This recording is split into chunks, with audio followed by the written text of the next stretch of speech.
Hello friends, আমি পায়েল সেন আর আপনারা দেখছেন আমার বাংলা ভাষার মাধ্যমে ফার্সি শিক্ষা চ্যানেলটি। বন্ধুরা, আজও আমি আপনাদের সঙ্গে তৃতীয় গ্রুপের ও দ্বারা শেষ হওয়া কিছু ভার্ব সম্পর্কে আলোচনা করব এবং সেই ভার্বগুলি বর্তমানকালে কিভাবে পুরুষ এবং বচন অনুসারে পরিবর্তিত হচ্ছে সেটি আজকের ভিডিওর বিষয়বস্তু।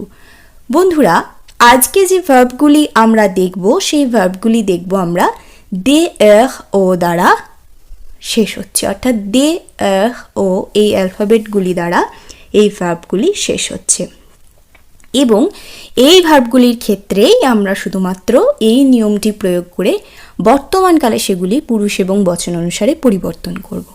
তো চলুন দেখে নিই সেগুলি আমরা কিভাবে পরিবর্তন করব। প্রথমেই যে নিয়মটি আমরা দেখব সেটি হচ্ছে যে এই ভার্বগুলি পুরুষ এবং বচন অনুসারে যথাক্রমে এস এস তে ও এন এস ও জেদ ও এন তে এই অ্যালফাবেটগুলি বসে এই ভার্বগুলি কিন্তু বর্তমানকালে পরিবর্তিত হবে। যেমন ধরুন, je peins, tu peins, il est le peint, nous peignons, vous peignez, il est peint। খুব ভালোভাবে লক্ষ্য করুন, শেষে আমরা এস এস তে ও এন এস ও জেদ ও এন তে এই অ্যালফাবেটগুলি ব্যবহার করেছি। কিন্তু এই ভার্বটিকে আলাদাভাবে আপনাদের সঙ্গে আলোচনা করার কারণ একটি, আপনারা খুব ভালোভাবে লক্ষ্য করুন, প্লুরালের ক্ষেত্রে কিন্তু আমরা দেখছি এক্সট্রা একটি জে অ্যালফাবেট যুক্ত হয়েছে, যেটি মূল ভার্বে নেই। মূল ভার্ব এখানে prendre, অর্থাৎ পেইন্ট বা রং করা। prendre এই ভার্বটির যদি আমরা দে ও অংশটি তুলে দিই, তারপর যে অংশটি পড়ে থাকছে তার সাথে যথাক্রমে এস এস তে ও এন এস ও জেদ ও এন তে এই অ্যালফাবেটগুলি বসিয়ে আমরা সেগুলি বর্তমানকালে পুরুষ এবং বচন অনুসারে পরিবর্তন করব। কিন্তু প্লুরালের ক্ষেত্রে বা বহুবচনের ক্ষেত্রে আমরা দেখছি যে এনের আগে একটি এক্সট্রা যে অ্যালফাবেট যুক্ত হয়েছে, যে অ্যালফাবেটটি কিন্তু মূল ভার্বে নেই। মূল ভার্বে নেই। অতএব বন্ধুরা, এই বিষয়টি আমাদের খুব ভালোভাবে মাথায় রাখতে হবে যে যখন আমরা দে ও দ্বারা শেষ হওয়া এই ধরনের ভার্বগুলি বর্তমানকালে পরিবর্তিত করব, তখন প্লুরালের ক্ষেত্রে আমাদের এনের আগে যে অ্যালফাবেটটি আনতে হবে, যেটি মূল ভার্বে থাকবে না। আরেকটি বিষয় আমি আপনাদের সঙ্গে আলোচনা করি, যে বিষয়টি আলোচনা না করলে আপনাদের পক্ষে খুবই অসুবিধা হয়ে যাবে। সেটি হচ্ছে যে তৃতীয় গ্রুপের দে ও দ্বারা শেষ হওয়া কিন্তু আরও কিছু ভার্ব আছে, যে ভার্বগুলি কিন্তু এই একই রকম নিয়ম ফলো করবে না। সেই ভার্বগুলি কিন্তু আবার অন্য একটি রকম নিয়ম ফলো করবে। তাহলে আপনারা এরপর বলবেন যে কিভাবে আমরা তাহলে সেই ভার্বগুলিকে চিনব, কিভাবে আমরা বুঝবো যে কোন দে ও দ্বারা শেষ হওয়া ভার্বটি কোন নিয়মটি ফলো করবে। এই সুবিধার্থে আমি দেখুন সাইডে লিখে দিয়েছি ই এন দে ও, অর্থাৎ যে ভার্বগুলির আমরা দেখব যে শেষে ই এন দে ও আছে বা দে ও এর আগে ই এন এই অ্যালফাবেট দুটি আছে, একমাত্র সেই ভার্বগুলির ক্ষেত্রেই কিন্তু এই নিয়মটি ফলো হবে। অন্য দে ও দ্বারা শেষ হওয়া ভার্বের আগে অন্য অ্যালফাবেট থাকলে তার নিয়মটি কিন্তু অন্যরকম হবে। অর্থাৎ শুধুমাত্র ই এন দে ও দ্বারা শেষ হওয়া ভার্বগুলির ক্ষেত্রে এই নিয়মটি প্রযোজ্য হবে। তাহলে আমরা এরপর দেখে নেব এই ধরনেরই ভার্ব, যে ভার্বগুলি এই একই রকমের নিয়ম ফলো করবে। তার আগে আমি prendre এই ভার্বটি কিভাবে বর্তমানকালে পুরুষ এবং বচন অনুসারে পরিবর্তিত হচ্ছে আর একবার আপনাদের সঙ্গে আলোচনা করে ফেলি। je peins, অর্থাৎ আমি রং করি। peindre এই ভার্বটির অর্থ হলো পেইন্ট বা রং করা। tu peins তুমি রং করো। il est le peint সে রং করে। nous peignons আমরা রং করি। vous peignez আপনি বা আপনারা রং করেন। il peint অর্থাৎ তারা রং করে। je peins, tu peins, il est le peint, nous peignons, vous peignez, il peint। এরপর আমরা দেখে নেব ঠিক এই ধরনেরই কিছু ভার্ব। চলুন দেখে নিই সেই ভার্বগুলি।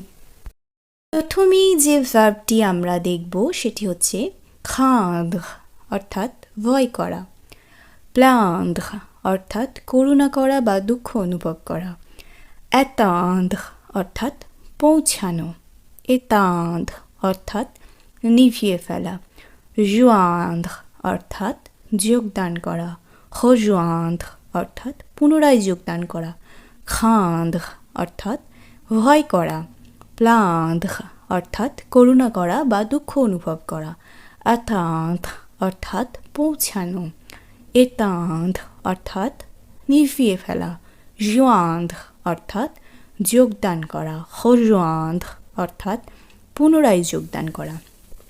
এরপর আমরা দেখব দে ও দ্বারা শেষ হওয়া অন্য ধরনের কিছু ভার্ব, যে ভার্বগুলি অন্য রকম একটি নিয়ম ফলো করে বর্তমানকালে পুরুষ এবং বচন অনুসারে পরিবর্তিত হবে। চলুন দেখে নিই সেই ভার্বগুলি এবং সেই ভার্বগুলি কিভাবে পরিবর্তিত হচ্ছে। এখন আমরা তৃতীয় গ্রুপের যে ভার্বগুলি সম্পর্কে আলোচনা করব, সেই ভার্বগুলি তো অবশ্যই দে ও এই অ্যালফাবেটগুলি দ্বারা শেষ হয়েছে, কিন্তু তার আগে অ এন এই অ্যালফাবেট দুটি আছে।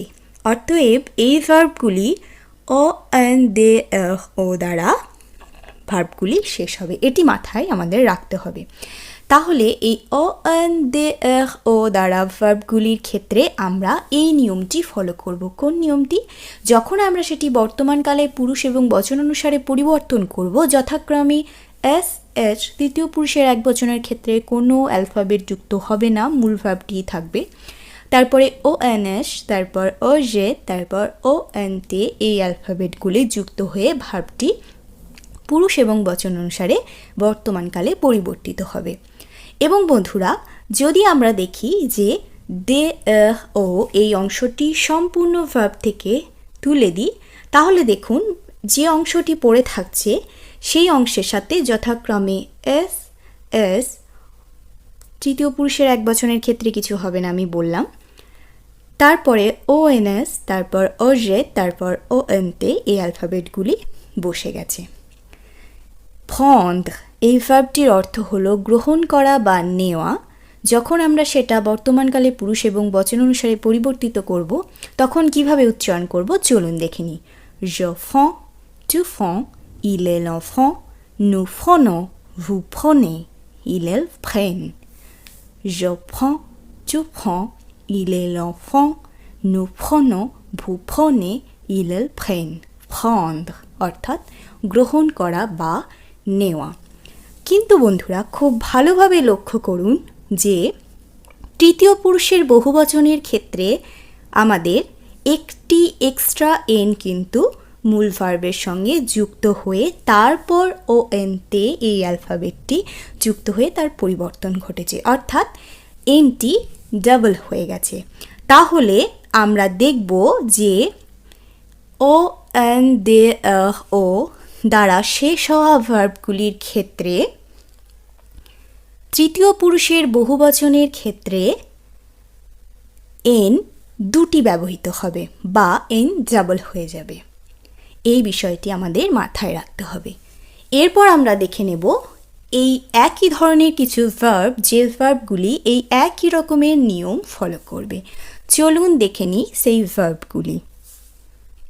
প্রথমেই যে ভার্বটি আমরা দেখব সেটি হচ্ছে apprendre অর্থাৎ শেখা, comprendre অর্থাৎ বোঝা, reprendre অর্থাৎ ফেরত নেওয়া, surprendre অর্থাৎ আশ্চর্য।